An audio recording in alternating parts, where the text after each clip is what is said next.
哇，你睇下，原來尖機利真係俾光明會捉走咗啊！上次攞獎嗰個真係替身嚟㗎咋？你睇下段片，咁樣俾人捉走喎。吓，真定假噶 ？AI 嚟咋係嘛？吓，咁真都 AI？ 點會啊？超，有人搵翻個原片啊！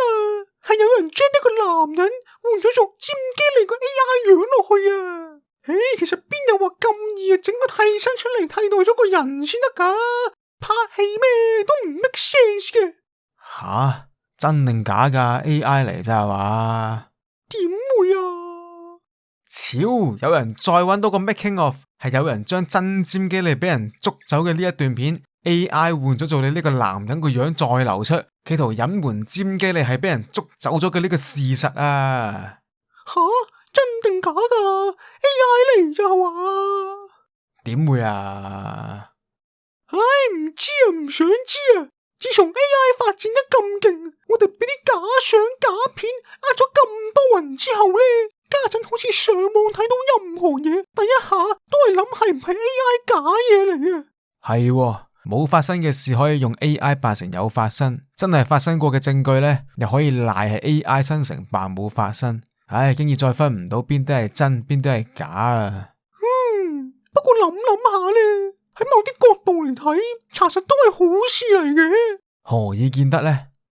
以前個世界就係人人都太易相信啲媒體，以為有相有片就一定係真嘅，俾上網啲唔知乜水講兩句就信到十足，先至搞到咁多悲劇發生啫嘛。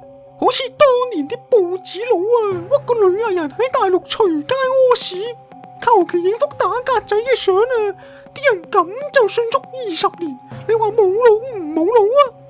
家陣 AI 啲嘢咁像真，反而訓練到啲人多咗懷疑精神，肯諗多幾諗，睇到嘅嘢係真定係假，甚至預設唔信任何上網見到嘅資訊，其實對個世界可能仲好啲啊！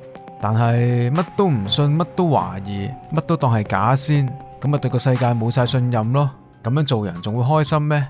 追求真相又仲有乜嘢意義啊？超是但啦，仲要咩？